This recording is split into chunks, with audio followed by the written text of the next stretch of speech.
Assalamualaikum warahmatullahi wabarakatuh.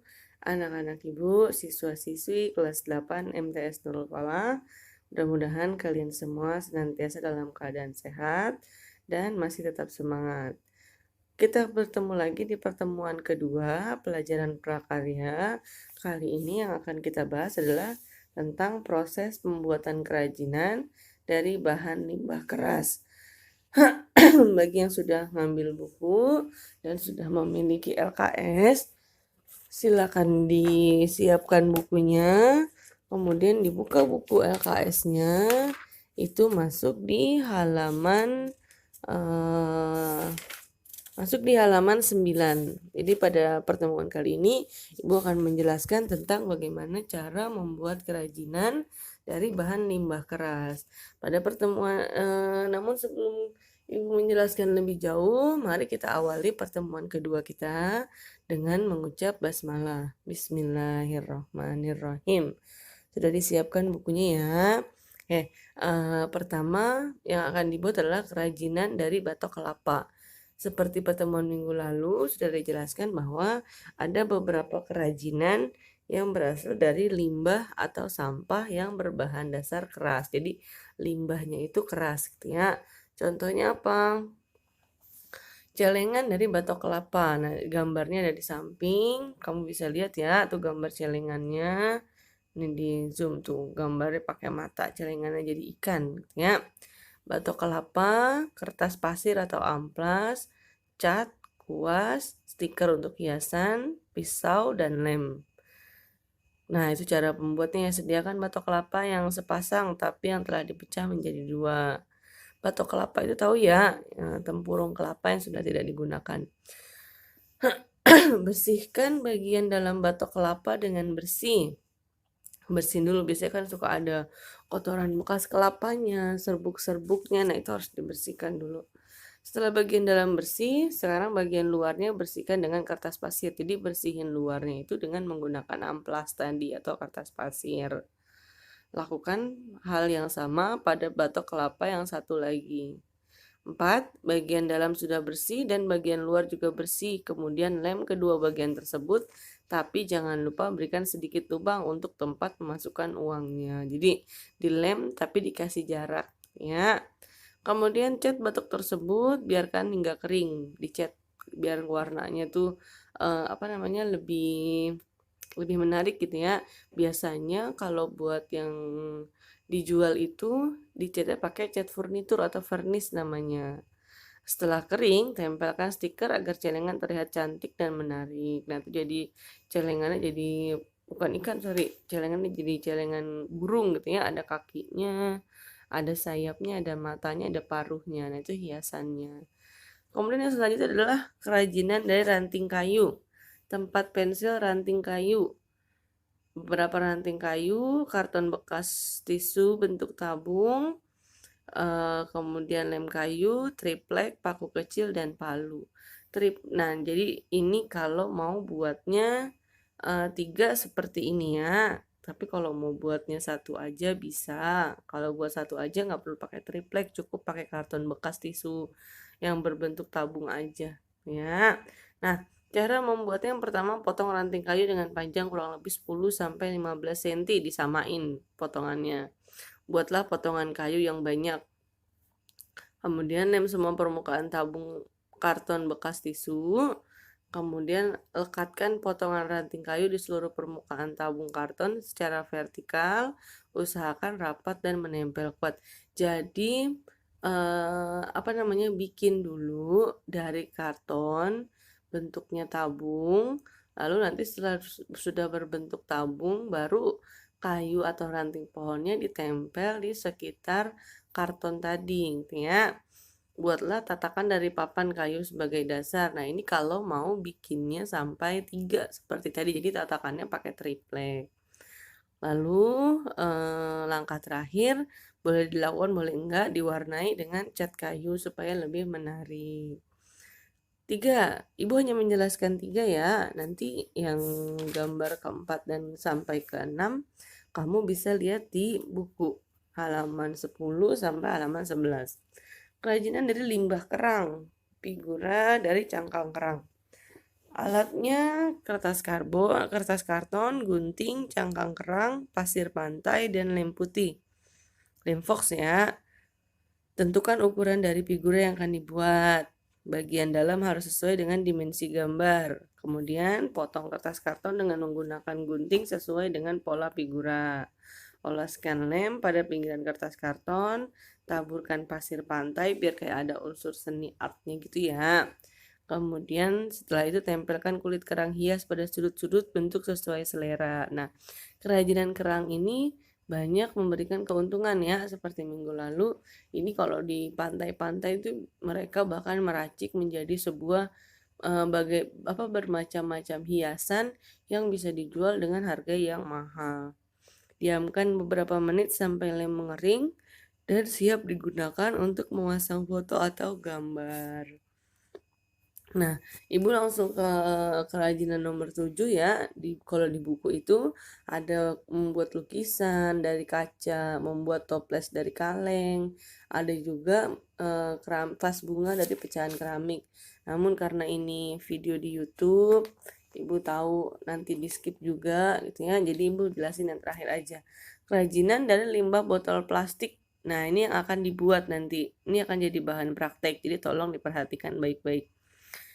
Yang pertama yang harus disiapkan adalah botol plastik bekas, kemudian piringan CD bekas, kaset CD ya, kemudian cat kayu, gunting, cutter, lem bakar atau lem tembak. Nah, itu alat-alatnya. Cara membuat: pertama, potong botol plastik bekas untuk panjangnya sesuaikan dengan selera. Jadi nanti buatnya adalah dari botol boleh dari botol Fanta, boleh dari botol Sprite, atau boleh dari botol Aqua yang ukurannya 1 liter. Jadi nggak boleh yang kecil, tapi yang ukurannya 1 liter. Kemudian dipotong, yang dipakai adalah bagian tutup. Jadi yang digunakan adalah bagian tutup ya, setengah dari potong bagi 2 deh biar gampang, atau bagi 3. Pokoknya ambil yang bagian tutup. Selanjutnya, tempelkan bagian tutup botol tersebut ke piringan CD. Gunakan lem untuk merekatkannya. Jadi tutup botol bawahnya ditempel di kaset CD.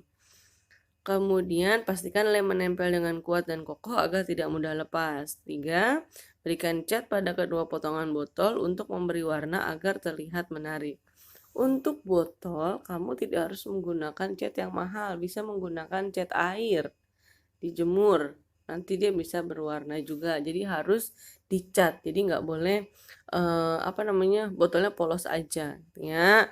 Kemudian terakhir, jemur di bawah terik sinar matahari hingga benar-benar kering.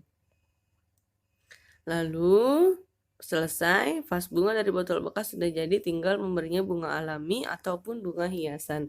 Jadi ini gampang banget buatnya, benar-benar mudah banget. Kamu hanya perlu mengecat botol lalu membaliknya ke piringan CD, piringan kaset CD. Jika tidak ada kaset CD atau tidak memiliki kaset CD, kamu bisa menggantinya dengan benda lain seperti triplek, bisa juga karton atau kardus tapi dilapisi ya. Pokoknya dibuat semenarik mungkin. Nah, setelah itu atasnya dikasih bunga, tetap dikasih bunga. Boleh bunga asli, boleh bunga palsu ya. Nah, ini dibuat di rumah karena kita tidak bertemu. Tugasnya ya diingat baik-baik. Dibuat di rumah. Kemudian dicat warna-warni boleh, warnanya bebas apa aja. Botolnya ingat ukurannya harus besar ya. Jadi Ibu nggak mau kalau vas bunganya itu kecil. Jadi harus botol yang besar, yang 1 liter. Cari, jangan beli, cari di di pinggir-pinggiran di dekat rumah kamu, sama tetangga atau sama siapa gitu ya. Dicari yang ukurannya 1 liter. Lalu setelah itu dicat. Boleh pakai cat air, boleh pakai pilok, boleh pakai apa aja, pokoknya berwarna, nggak boleh polos. lalu dikasih tatakan dan lalu dikasih bunga. Kapan dikumpulkannya? Tugas prakarya ini dikumpulkannya 2 minggu dari sekarang. Jadi dikumpulkan di akhir Januari nanti. Jelas ya? Jadi, kalau sekarang kan tanggal 20 ya, berarti nanti antara awal Februari atau akhir Januari harus dikumpulkan.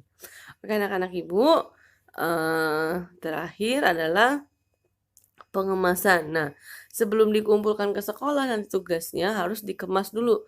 Bagaimana mengemasnya? Dikemas menggunakan plastik sehingga vas dan bunga tersebut tidak rusak. Jadi dikemas pakai plastik bening tuh, kan ada ya plastik bening yang buat bungkus parcel. Nah, dikemas seperti itu, diberikan pita yang bagus, pokoknya kira-kira layak lah untuk dijual ya. Ini praktek pertama kita. Nah, fungsi pengemasan adalah agar produk kerajinan menjadi lebih menarik, aman saat dibawa, bebas dari kotoran atau debu, dan tahan lama. Jadi nanti saat kamu masuk, ketika sudah tidak corona, kamu masih bisa melihat hasil kerajinan kamu di ruang kelas kamu, gitu ya. Nanti dipajang sama ibu. Makanya jadi harus dibuat yang rapi, kemudian dikasih kemasan supaya produknya tahan lama. Sementara itu sebuah kemasan akan mengikuti bentuk dimensi kerajinan tersebut. Untuk kerajinan yang berukuran kecil maupun besar, bahan pengemasan yang sering digunakan adalah jenis plastik transparan, sehingga bagian produk kerajinan akan terlihat jelas. Jadi, pilih plastik yang transparan, ya, yang bening, plastik bening ada namanya. Untuk bungkus parcel biasanya. Untuk produk yang memiliki dimensi panjang, lebar, dan tinggi, biasanya dibuatkan landasan yang kokoh yang terbuat dari kayu atau batu. Jadi disanggah dulu pakai penyangga kayu atau batu nih, supaya nanti tingginya itu sesuai dengan produk tersebut. Ya, nah ini latihan soal hari ini. Sebutkan alat dan bahan pembuatan kerajinan dari limbah kaca. Kemudian apa yang diperlukan agar sisik ikan siap untuk digunakan sebagai bahan kerajinan? Yang ketiga, proses pembuatan kerajinan celengan dari batok. 4. Kerajinan apa saja yang bisa dibuat dari bahan batok kelapa? Sebutkan minimal 5. 3 juga nggak apa-apa, kok nggak harus 5 ya. 5. Sebutkan bahan dan proses pembuatan tempat pensil dari ranting kayu. Selamat mengerjakan anak-anak ibu.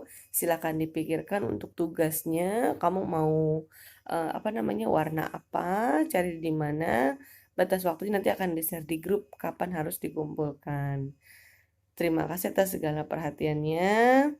Jangan lupa like and subscribe channel MTS Nurul Falah. Kemudian tugas dikerjain sudah kelas 8 semester 2. Mudah-mudahan apa yang Ibu sampaikan dapat dimengerti dan dapat dipahami. Terima kasih. Tetap menjaga kesehatan di rumah aja. Tetap semangat. Assalamualaikum warahmatullahi wabarakatuh.